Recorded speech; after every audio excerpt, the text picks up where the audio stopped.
Not long left of the transfer window now. There's been some pretty shocking transfer rumours that have developed over the last couple of days, including Nicholas Jackson on the verge of joining Bayern, Mainoo leaving Manchester United, Newcastle about to pay 60 million for Strand Larsen, Morgan Rogers potentially going to Spurs. There's so much to get into. Let's crack on. Alright, let's start with Nicholas Jackson and the proposed move to Bayern Munich. Lots of chat in the German press that this one is at an extremely advanced stage, that personal terms of the player are very close to being agreed. Bayern want to do a loan with an option or an obligation to buy. I think Chelsea want a straight sale. They also want a big old loan fee. And this one does feel like it's moving in a positive direction. And look, you can understand to a level Bayern Munich want to add more goals in that forward line. They've lost Musiala. They've lost Leroy Sané, they've lost Kingsley Coman, they've lost Thomas Müller. If you look at those goal contributions last season, Musiala 14, Leroy Sané 16, Kingsley Coman put up 9, even Thomas Müller put up 5 in the Bundesliga. It's over 40 goal contributions that have been sucked out of this team. Now, they have added in Luis Diaz, who started fantastically, by the way. What a performance opening day that was against Leipzig. Bayern as a whole looked awesome under Vincent Kompany on the opening day. But I still feel like they want a number 9. They want a number 9 to support Harry Kane. He's got a pretty checkered injury record, despite the fact he is still one of the best strikers in European football. He scored a hat-trick on Friday night. I think Nicholas Jackson would be a pretty smart pickup. And I feel like I'm the last remaining Nicholas Jackson stan in the country. But I just don't think he's as bad as people say he is. 24 Premier League goals in his first 2 seasons in the league. And he started in this Premier League at, 22, 23 years old? So he's not getting into his latter years. He's come in, he's improved his game, I think, in an all-round sense. He's much better at dropping deep and getting players involved in the game. His link-up with Cole Palmer, for instance, was absolutely superb. I think he would be an absolutely fine backup to Kane, also offering an option alongside Kane. He can play off the left on occasion. I think Kane could potentially play off him into that number 10 role if they absolutely had to. But they are going to steamroll teams this season, and there will be occasions where they want to take Harry Kane off at 50-60 minutes because they're already 3-4-0 up and they haven't got a replacement to bring on. They've sold Matthias Tell, they've sold Sane, they've sold Coman, they've let Thomas Müller go. Obviously Musiala's got the long-term injury. Jackson would be absolutely fine. I honestly think if this is a loan deal and the fee for an obligation option is okay, it's a good signing. Yeremy Pino is on the verge of joining Crystal Palace. In fact, by the time you watch this video, he might well already have joined Crystal Palace. And originally, we were talking about €50 million fees. I saw that break a couple of days ago. €50 million. That means sweating. But the fee we now see is half that, €25 million, a much, much fairer fee for a player who, let's not forget, once upon a time was being touted as one of the next stars coming out of Spain, that wide talent of superstar potential. He had the ACL problem, and it has set him back a little bit, but this is a player who's a Europa League winner, played multiple times in the Champions League, multiple capped Spain international, and definitely offers a direct running threat. He's excellent in 1v1 situations. I think it will be interesting to see how he's utilised in this Ole Glasner system. Is it going to be as the Eze replacement? It feels like it is when he's played a little bit wider at Villarreal. A lot of his goal contributions have come from wide areas, and that's where he's done a lot of his damage. But I think at €25 million, with the potential upside if you can re-find his absolute best form, and he's certainly showing much, much better form towards the back end of last season, the start of this season, I think this is a no-lose situation for Palace. Honestly, I think the fee is fine. He's still only 22 years old. For me, this is absolutely a good signing. How about Maxi Bayer potentially going to Brentford? I mean, what on earth is going on here? This, for me, feels like it'd be an exceptional bit of business for Brentford. I remember when he was leaving Hoffenheim, still very young, one of the most highly rated young German strikers in the Bundesliga. And sure, it didn't go perfectly smoothly, his first season at Borussia Dortmund, just 17 starts. But the goal involvements weren't terrible in limited minutes. I don't think his all-round game impressed as much as some Borussia Dortmund fans were hoping. But does that mean they should write him off after one season? I think it would be a risk. I think it would be a mistake. When he put up that 17 goal involvement Bundesliga season in his final campaign at Hoffenheim, I think a lot of people thought he might jump to 25, 30 goal involvements if he went to Dortmund. Now, that did drop back a little bit, 13 goal involvements last campaign, but that just came in 17 starts. You look at his shot numbers, they're in the top 10% of European forwards. His XG, the top 20% of European forwards. An excellent ball carrier, 6-foot frame.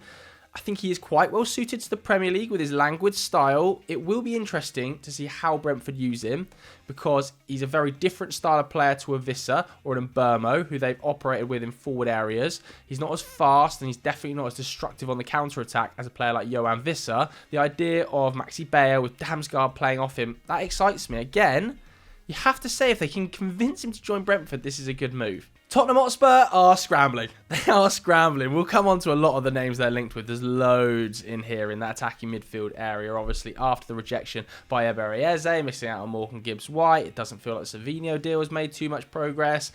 Let's talk about the links to Morgan Rogers, because let's just get straight into this. For me, it's totally unrealistic. I'm seeing reports of £80 million fees and Morgan Rogers' name. I'm not sure why Villa would do that deal, even if they are pushing the UEFA FFP rules pretty close. I think the sale of Jacob Ramsey in recent weeks to Newcastle means there's no way Rodgers leaves. He's just turned 23, coming off the back of an absolutely outrageous Premier League campaign where he put up 18 goal involvements. His progressive carry numbers, his dribble statistics are all through the roof. He's incredibly physical, still so young. Villa are going to scratch your eyes out, claw like mad to keep Morgan Rogers. He's probably the one player in that squad that you just don't let go. The fact he's also under contract till 2030 puts him in a really powerful position. Like I said, they've let Ramsey go for FFP. And they, as a team, need to build around players like Rodgers. I think if Rodgers was to go, it would really undermine the project that Unai Emery has built there, which is fantastic and is now competing for Champions League football. Yeah, for me, this is totally unrealistic. Mainoo Akanji looks like he could leave Manchester City. Obviously, there was the very public sort of spat with Fabrizio, where Fabrizio said that £15 million fee had been agreed with Galatasaray, and Akanji said it's news to me. I want to talk about, though, the more recent links between Akanji and Crystal Palace. Now, clearly, Palace fans aren't particularly happy, and Ollie Glasner isn't particularly happy with how the summer business has gone. Obviously, Pino has come through the door quite late. They've let Eze go, and there haven't been loads of other arrivals to sway the tide in a positive fashion, despite the fact they're coming off the back of that Community Shield win. The Diamande deal never happened, and they do need forward reinforcements. If Gahey goes as well towards the back end of the window, would it surprise anyone if Glasner walked? I think he is really not happy with how things are turning out. He's got 1 year left on his contract, Gahey. If he goes, it's going to be for a really cut price fee, and I think Steve Parish has been pretty public about how that's going to happen. If Manuel Akanji came in to replace him, it would be a stark contrast and a big change up to how Ollie Glasner operates with that back three.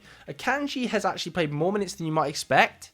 You know, last season, 23 starts for Manchester City. It's not a small amount. In fact, if you run through his Man City career, he's gone 24 starts, 28 starts, 23 starts. So it's pretty much par for the course. Now, he has had injury problems and he isn't getting any younger. But for the right fee, I think it would be a really smart bit of business. The back three might help him physically because he wouldn't be demanded of so much as he is at Manchester City. He plays on both sides because he's so versatile. His height would add options to Crystal Palace. And I just think the leadership qualities, the fact he's been there and won everything at Man City, would make this a really smart deal if the £15 million fee is true. It's not as if we're talking about a 34, 35-year-old here. Akanji is still only 30. And I personally feel like still has quite a lot to give to a mid-table side like Crystal Palace. And I don't mean that in a derogatory way, but, you know, they consistently do finish around 12th, 11th, don't they? Would Akanji go in there and be a really positive addition to the training ground, to the dressing room, to the first team? I think he would. And I think the fee is pretty reasonable. Again, I'm going to put this in good signing. Let's go back to Spurs then and talk about another number 10, Lucas Paqueta. I mean, West Ham at the moment is a tough watch on and off the field. The ownership is taking absolute pelters from the fan base, the managers as well. The players are getting into scraps with the fans. And I just feel like if they were to sell another player, another one of their better players like Paqueta to Spurs, I mean, mutiny would be an understatement.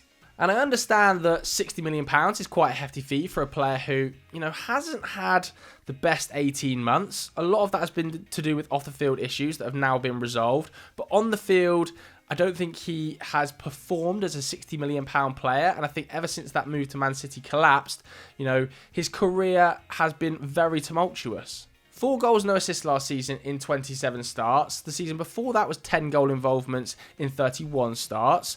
I still think he's a wonderful technical player, But my reservations about the move to Spurs are more about him being a totally different profile to a player like Eze, who they were definitely trying to bring in that number 10 spot. Even a very different type of player to Morgan Gibbs-White. You know, even his underlying data from chance creation point of view, from an XG point of view, from an expected assist point of view, is way, way back on these players. He's not a dribbler like an Eze. He works very hard off the ball, and he's an excellent progressive passer. He's really neat and tidy with the ball in tight areas. At £60 million, I think it'd be an okay move, but I think because of the miss out on Eze, any signing that 10 spot now for Spurs is a bit of a shrug of the shoulders. Let's talk about Pierre Hincapié going to Arsenal, right? Tottenham reportedly interested. I did see Paul O'Keefe say that Spurs had indeed bid. Fabrizio said they had bid, but a lot of other media news outlets suggesting that has been sort of drummed up as fake news. Believe what you want. It does feel like Arsenal are very interested in Hincapié, and this move could happen quite quickly. He's got a €60 million release clause. Clearly, the club are trying to do business at less than that. I expect that once Kivior goes to Porto, this move is going to progress quite quickly. And it will be interesting to see how they utilise him. Obviously, in Leverkusen, under Xabi Alonso in particular, he's played a lot of minutes as a left-sided centre-back in a back three. He's also operated as a more traditional left-back. Do I see him being a centre-back at Arsenal? I'll be honest with you, I don't.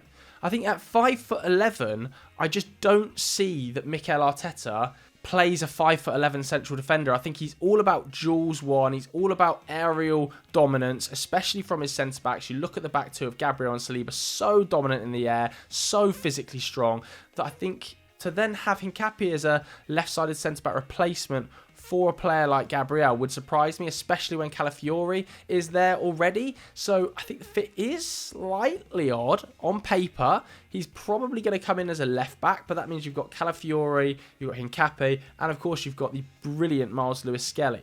So he's definitely a very different type of profile to a player like Calafiori. He's really, really good on the overlap, puts in some wicked balls with that left foot, and he's obviously extremely combative.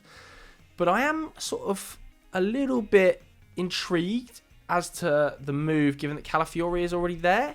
I'm interested to hear what you think, Arsenal fans, about signing that another left-footed, left centre-back, left-back hybrid option when Calafiori's at the club, when Zinchenko's still at the club, when obviously Miles Lewis-Skelly is at the club.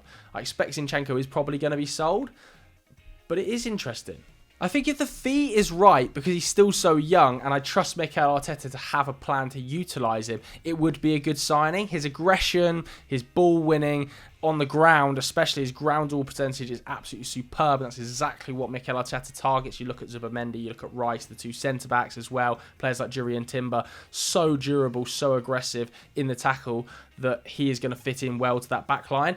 But again, I've got question marks. Heading to Chelsea next, because we saw reports from David Ornstein that they're interested in Fermin Lopez from Barcelona, which took me by surprise. If I'm honest, it felt a little bit bizarre given they've spent so long negotiating with Xavi Simons. Fermin is very, very different, much more of a late box crasher. I think he is probably a bit more of a late goal threat. He's not as creative and not as silky as Xavi Simons. I think a large part of Fermin's game, whenever I watch Barcelona, that impresses me most is his tenacity. I feel like he would actually suit the Premier League quite well. He's not a classic La Masia graduate. I think it flew under the radar as well last season how much of an impact he had from the bench. 18 goal involvements in all competitions for Fermin last season in that La Liga title winning campaign, which is really, really impressive. He had big moments, big goals, and I think that would add something to Chelsea. If they can't agree a move for Xavi Simons, and it does look like that might end up petering out, if they could get Fermin as the replacement for a reasonable fee, and I say reasonable because some of the reported price tags are so varied. Some Spanish media outlets are saying they want 70 million euros. Some English media outlets are saying they want 40 million euros. 40 million euros would be an absolute snip. That would be a steal. Half of Europe should be over him. 40 million euros. Again, I think this would be a really good move if the price is right. That brings us to Kobbie Mainoo. I think we're going to have to take some time to dissect this, aren't we? Because there's a lot of news coming out right now about Kobbie Mainoo. Clearly, at the start of this season, he hasn't been favoured by Ruben Amorim. In the first 2 Premier League games, he hasn't got a minute. But I think in wider context, we need to just calm down a little bit about the game time. I put out a tweet yesterday and I delved into his appearances under Amorim. So 29 Premier League matches Amorim has managed now. not a lot of points, but in those games, Cobby has started 15 of them. So over 50% of the games he started. He was injured for 8 of them. He's been subbed on in 3 of them. So he's only 3 times, and 2 of them have come at the start of this season, been benched without coming on. The other time was in Amorim's first game away at Ipswich. So there is an argument to be made here that Cobby Mainoo, at just 19 years old, turned 20 very recently, but he was 19 for the majority of last season, actually got quite a lot of minutes in that midfield. You also look at some of the other super clubs in European football where the pressure is ridiculous on players that start the games, and there weren't loads of under-21 midfielders that put up astronomical minutes. You know, let's take for instance PSG, Warren Zaire-Emery, only 22 starts in Liga. So it was not as if Cobby Mainoo started no games under Ruben Amorim. I think the 8-game injury period he suffered last season did set him back a little bit in the eyes of the manager. Now, I can understand if you take into the wider context of the season, you know, the late Europa League runs, pre-season, some of the comments about competing with Bruno Fernandes for a place, and you start to get a picture that maybe he is out of favour. But for me, it would be a big mistake to allow Cobby Mainoo to leave the club because minutes have been a little bit limited at the start of the season. I want to see Cobby in there competing 4 minutes. You know, he has been excellent when he's come on. I think he's a fabulous footballer. And Bruno Fernandes is turning 31 in September. Minutes will be there for Cobby Mainoo this season. He's still only 20 years old. I sat down with Ruben Amorim last week and I asked him about Cobby Mainoo, and he was so complimentary about him. He was talking about how he's still only 20, minutes will come this season, and I truly believe they will. But that hasn't stopped the reports, has it, this week, that Manchester United could be ready to cash in to the tune of £45 million, which honestly is a derisory figure. I understand he's got 2 years left on his contract, but £45 million in this market for Cobby Mainoo is comical. It cannot happen at that fee, and I don't believe it will happen. If I was putting all of my money on what happens with Cobby Mainoo at the end of this window, I would bet you a lot of money he is still a Manchester United player come September the 1st. But nevertheless, let's say somebody does stump up the money and pay £50 million. Let's look at the reports. Real Madrid, very interested. Atletico Madrid, very interested.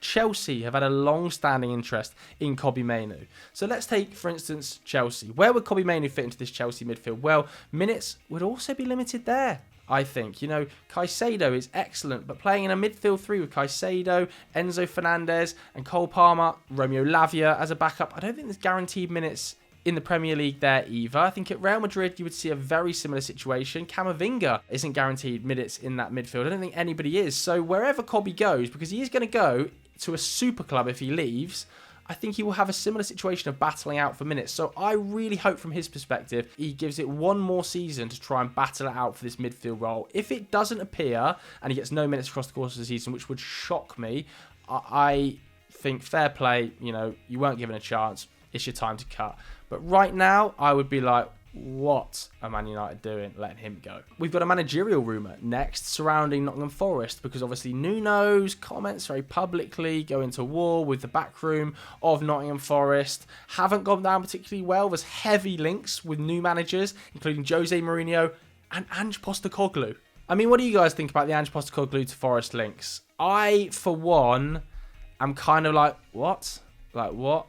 The deepest line in the Premier League. Nuno has set up one of the deepest lines of the Premier League, the lowest average possession, extremely resilient defensively, and the best counter-attacking specialists. Ange, the highest line in the Premier League, very defensively susceptible, not a counter-attacking manager, wants to pen teams in with high pressure. I just don't get the fit. It feels like the polar opposite of what Nuno has created at Forest, which has worked and is working. You know, they're in Europe. They nearly got Champions League football. Chris Wood scored 20 goals. They've produced some excellent signings for him in the likes of Murillo, Milenkovic, Elliot Anderson. Why would you revert away from that style? If they are going to get rid of Nuno, why would you revert away from that style that's working for one that is the polar opposite? I don't get the fit at all. And that's not to say I think Ange would do a bad job, because I think he's an excellent manager. I think he absolutely should be back in the Premier League at the earliest opportunity.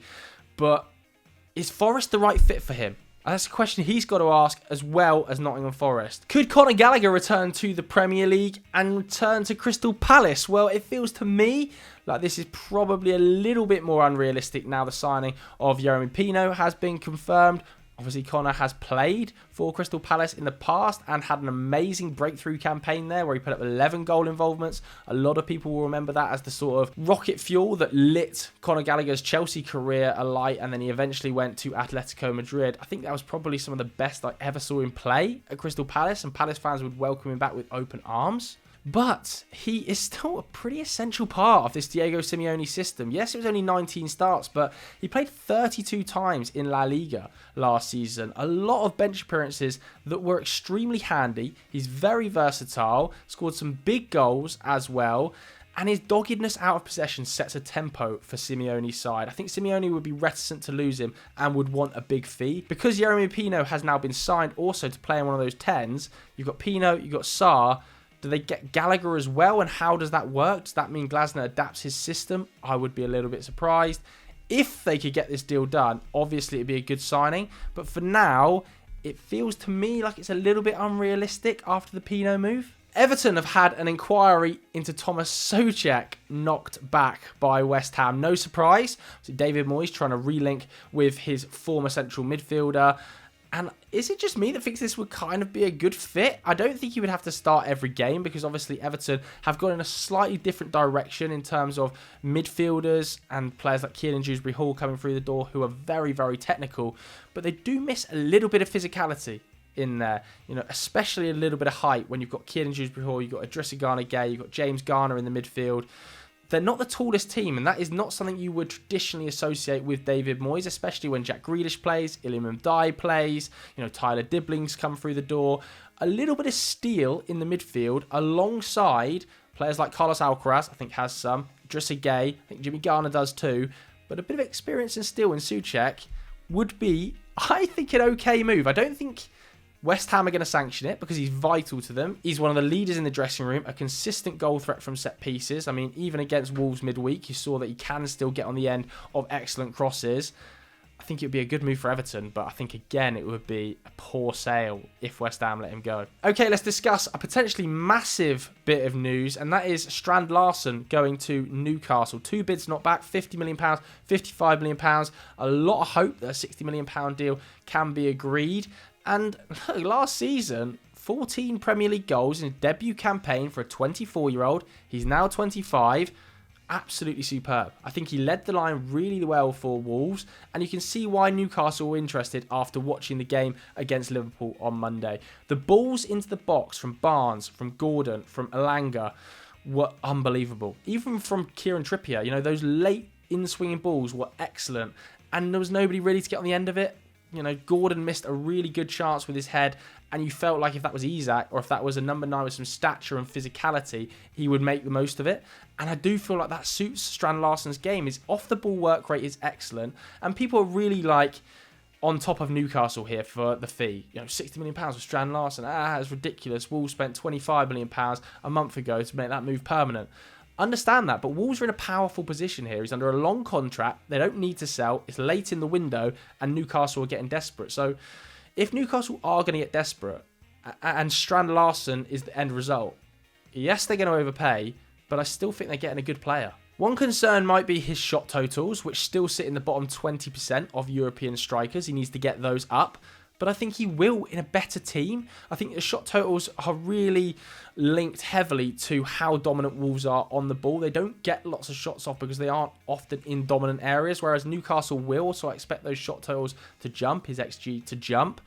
And if you take him and you take Visser and you put him into this side, I think Newcastle have built an excellent squad despite the fact they're going to lose or potentially might lose Alexander Isak if these two arrive. Yes, you might sacrifice him, but Eddie Howe is one of the best coaches in Europe right now.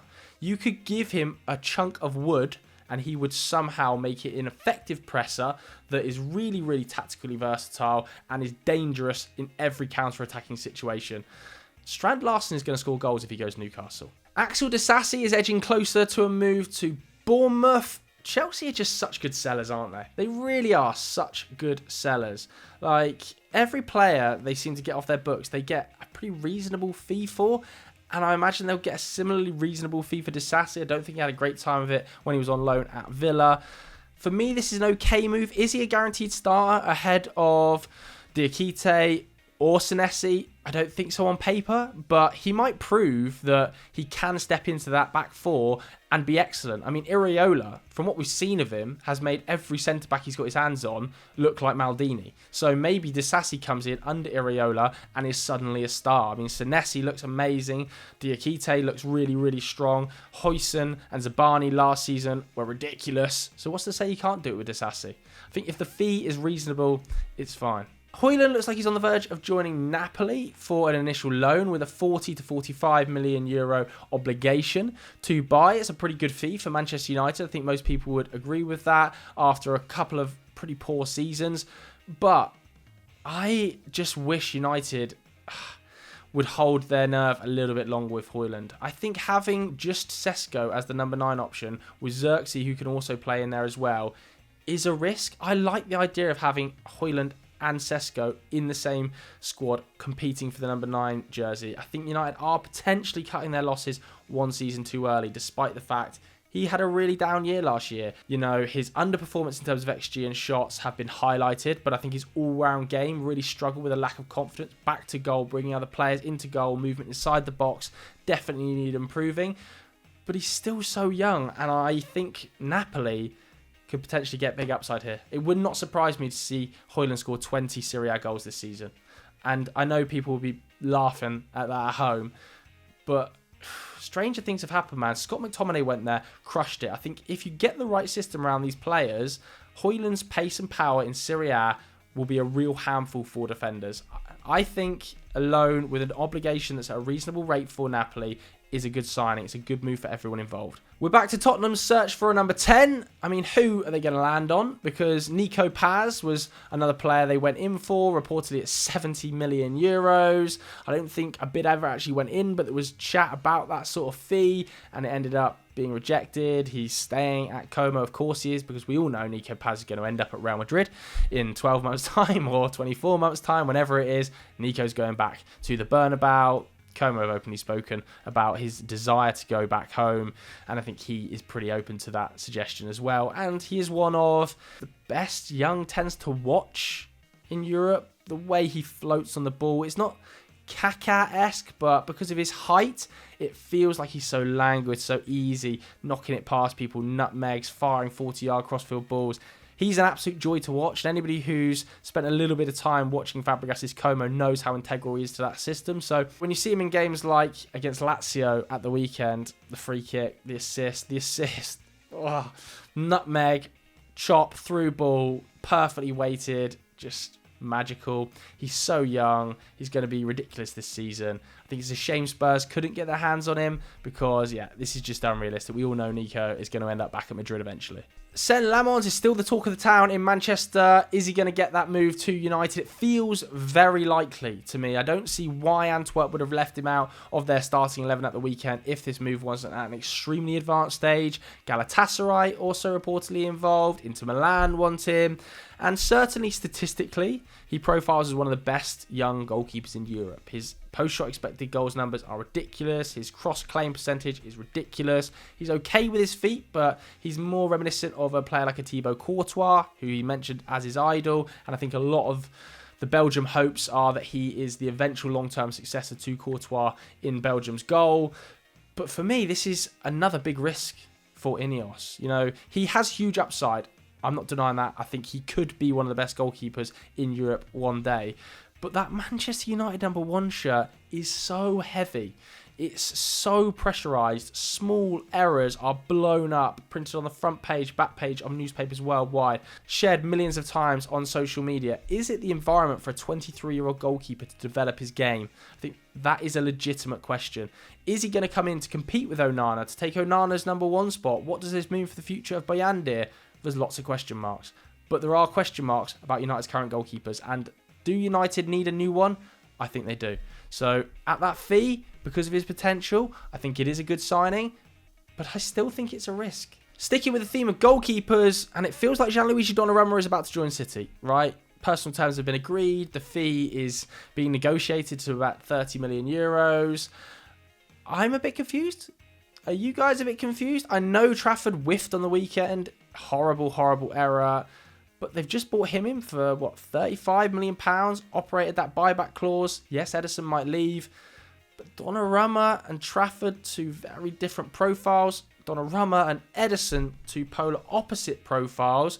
They've gone from a keeper who is the king of ball-playing goalkeepers, who sets up attacks, launches long balls into Erling Haaland, takes out the press single-handedly, to Donnarumma, who doesn't really want the ball at his feet, is much more of a shot stopper, and last season did have the occasional weakness to his game in league play. I'm just so intrigued to see how this goes. You know, even at the weekend, when they were getting pressed and were struggling to play out of it by Tottenham, I think some of Trafford's positioning didn't help the centre-backs get out of that press. I think you would have seen Ederson in slightly different areas, playing long balls into the feet of Haaland, meaning that Spurs had to be 2 or 3 yards deeper, and that just didn't happen. I might put this in okay move. I'm a little unsold. If I'm honest, I'm a little unsure. What are your guys' feelings? Christopher Nkunku is being linked to Aston Villa. Now, he was heavily linked to teams in Germany, be it Leipzig, as part of the Xavi Simons deal, be it Bayern Munich, who were very interested in signing him. He had an amazing record in Germany. But now Aston Villa are at the table. What do we think about this? Because I look at the front line and I think Morgan Rogers, Ollie Watkins, Evan Gasson still to come in. They've got John McGinn who operates and floats into those sort of half spaces at times. Where's Nkunku going to play? Is this going to be a front three of Watkins, Nkunku, Evan Gasson, and they're going to drop Morgan Rogers into the 10, and then they're going to leave John McGinn out the side? How is this going to operate? And obviously they've got Europa League this season, so they need bodies through the door. They've lost Leon Bailey as well. They obviously, earlier in the year, lost John Duran and replaced him with Rashford and Asensio, who weren't made permanent. So I think it should actually, if it was a loan deal or something, be an okay move. But we haven't seen enough of Christopher Nkunku over the last 24 months from a fitness perspective to say that he's going to have a big impact on this Villa side. I think if the fee is chunky, it's another good sale from Chelsea. If it's a loan move, it's pretty risk-free. I think it would be okay. We're finishing with some Spanish reports linking Barcelona to Harry Kane. I mean, what? We've got nobody in WoW this week. I can't even be bothered to speak about this. Harry Kane's not leaving Germany this summer, is he? Maybe in 2026, a year left on his contract. Lewandowski out the door. Barca are hoping to convince him to join. Maybe. But now, I have a day off, man. The guy's just bagged a hat-trick in the first Bundesliga game of the season. He's one of, if not the best striker on the planet. I mean, Barca can't afford his wages. They wouldn't be able to register him. They won't be able to buy him off Bayern. So those were some of the shock transfer rumours we've seen this week. Nobody blew my socks off in the WoW category this week. Did anybody blow your socks off? Let me know in the comments below. If you enjoyed this video, hit the like button, hit subscribe. I'll see you later. Bye-bye.